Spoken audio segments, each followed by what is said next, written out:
第8章、地震から地球を守る仕事。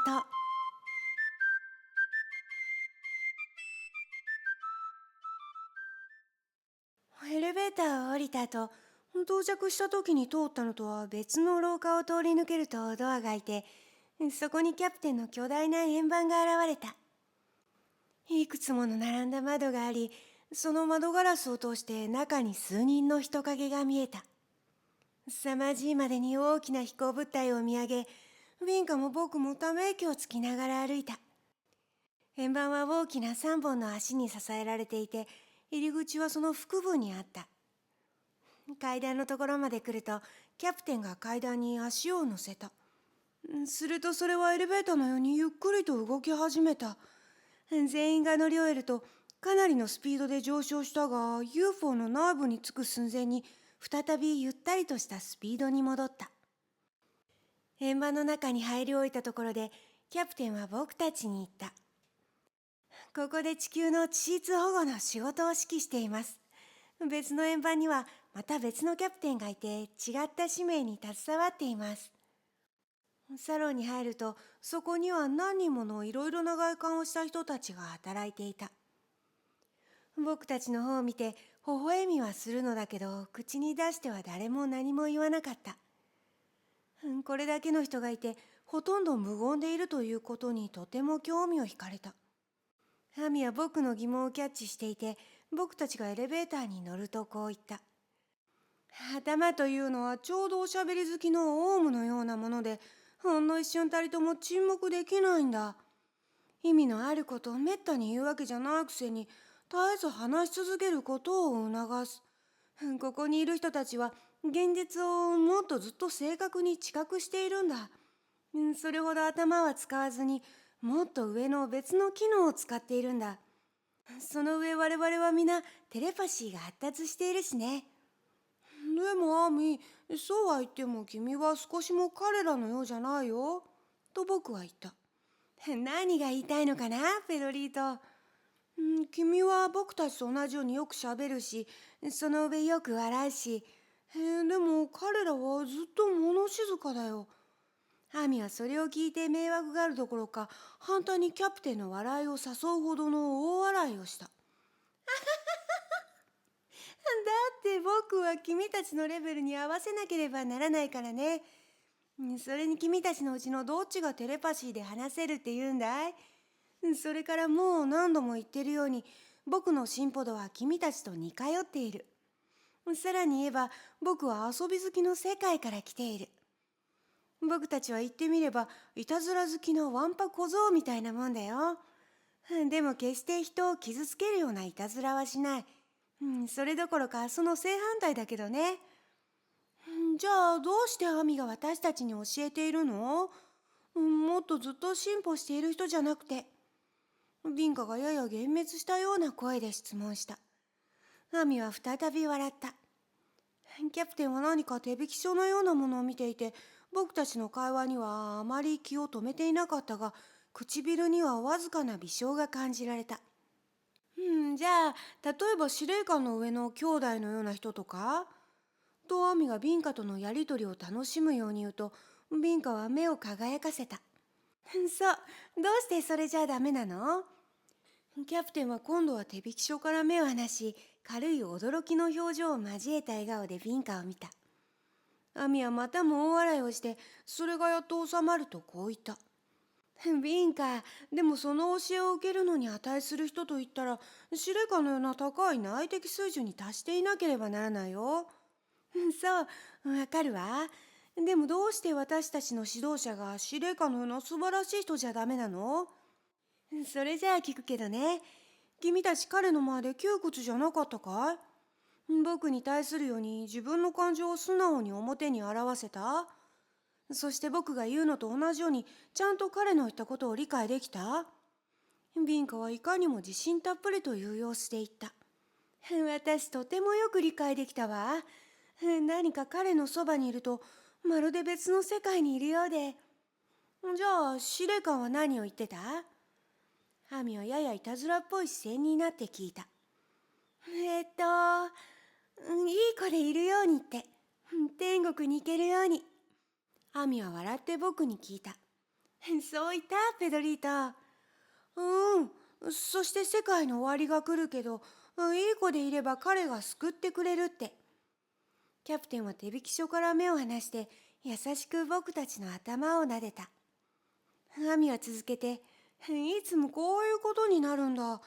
司令官の言ったことの1000分の1も分かっていないよ。だからとても高いエネルギーの場合にはどうしても変圧器が必要になってくるんだよ。もしテレビを直接高圧線に接続したらどうなる？テレビはたちまち破裂しちゃうだろ。そんなに高いエネルギー用にはできていないんだ。だから変圧器を通して電圧を下げ、受信機が耐えられるレベルに変えなければならない。司令官の水準は君たちにとってあまりにも高すぎて、彼が言ったことはそのままじゃよく理解できない。でも僕は同じことを君たちがよくわかるように話すことができる。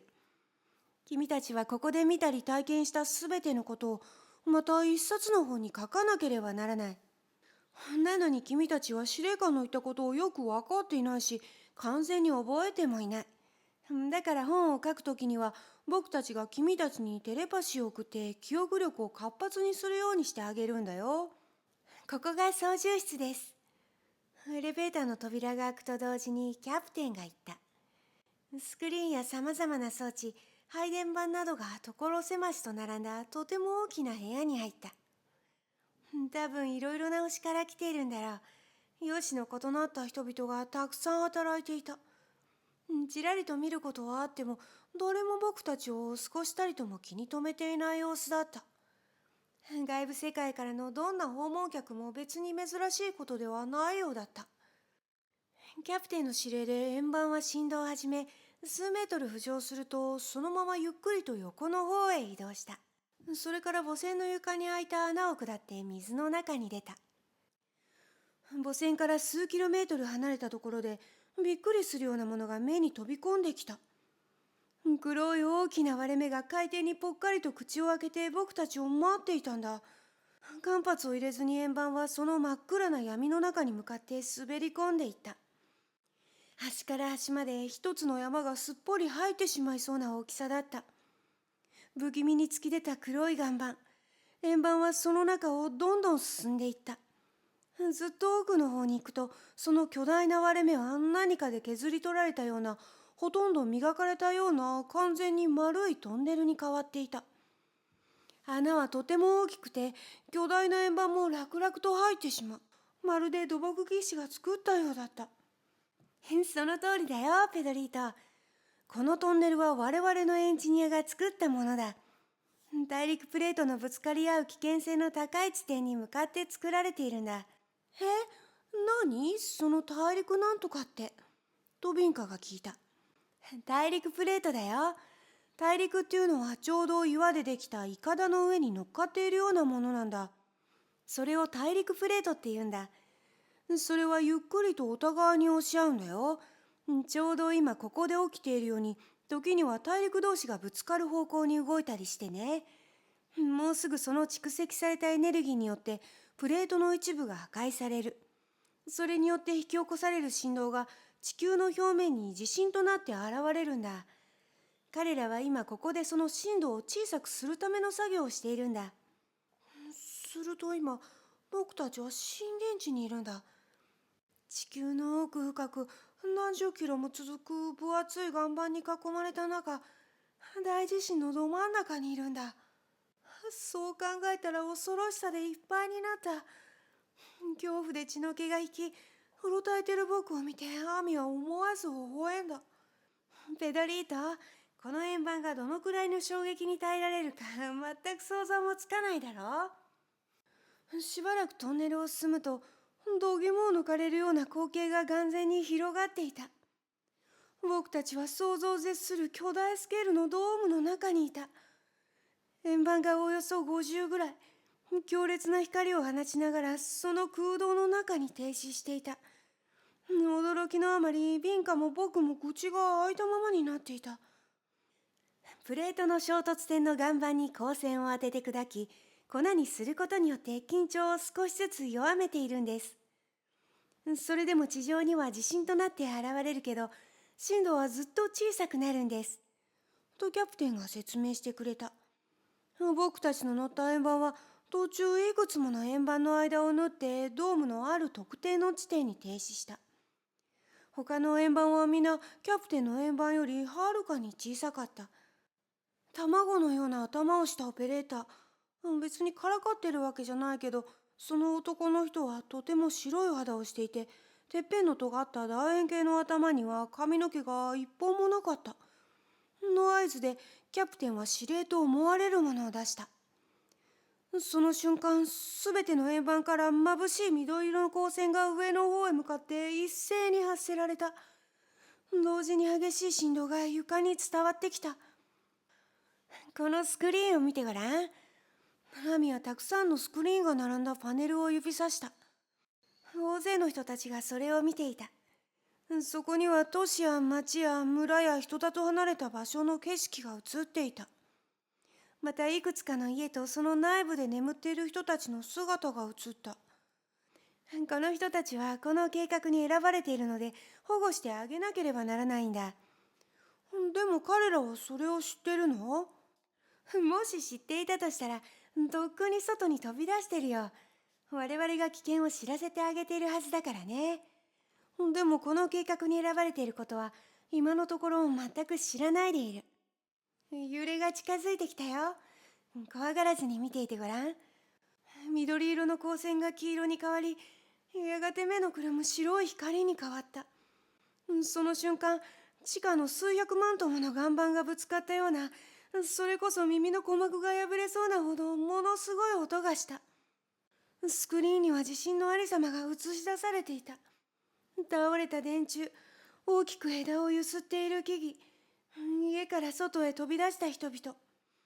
同時に僕たちの円盤の上にたくさんの砕かれた岩やその破片が落ち始めた。ビンカは恐怖におののいて僕に強くしがみついてきた。僕もとても怖かった。アミは僕たちを落ち着かせるような声で言った。少しも怖がることはないよ。我々には全く危険はない。ほら見てごらん。もう揺れは収まったよ。本当に揺れも音も止んでいたが、僕たちの円盤は砕かれた岩の中にすっかり埋め尽くされていた。窓の外には何も見えなくなっていた。どうやってここから抜け出すの？とまだ驚きの収まらないビンカが聞いた。キャプテンがビンカに近づき、そのバラ色の髪の毛にそっと自分の手を乗せていった。決して怖がる必要はないよ。砕けた岩石の中でもこのまま進めるんだよ。我々は君たちのような良い子をいつも保護するためにいるんだ。二人ともとてもよく使命を果たしている。今見ていることをすべてをこれまでのようにまた本に書いて人々に情報を広めなければならない。もっと先になったらさらに別の新しい仕事をしてもらうことになる。君たちの使命は宇宙の基本法が愛であること、そして我々の存在と我々の支援の目的について人々に知ってもらうことにある。信念と確信を強く持ちたまえ。君たちの世界における我々の友の数が日に日に増えていく。救済のための知識の扉は今や開かれている。たくさんの人々が苦難の時を乗り越えるための情報を受け取れるように、そしてまた永遠の価値を持つ愛の種が芽生えるように手助けもしている。怖がらずに仕事をしたまえ。我々がいつも君たちを保護し、支持し、支援しているからね。キャプテンが話し終えた時、どうやってだかわからないうちにもうあのドーム、あのトンネルから抜け出ていた。そして巨大な割れ目をさらに進んで海底へと向かった。僕たちは海の底よりもずっと下にいたわけだ。アミが僕たちに話し始めた。表示板によればまだまだたくさんのエネルギーが溜まっている。明日また同じ作業を繰り返さなければならない。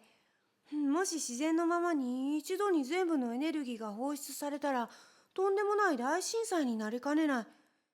小さな地震を何ヶ月にもわたって繰り返すことで少しずつエネルギーを放出しているんだ。それでも全ての大地震を避けられるわけではない。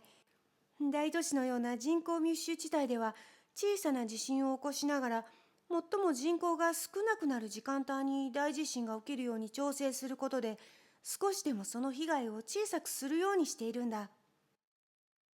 どこからともなく大型母船が現れた。中に入ってキャプテンに別れを告げてから、僕たちは再び網の円盤の方に乗り込み、母船を追う後にした。目撃証拠を残す指令が入っている。視覚可能な状態であの船の前に飛び出そう。あそこの誰かが我々の円盤を目撃する必要があるんだ。とアミは僕たちに言った。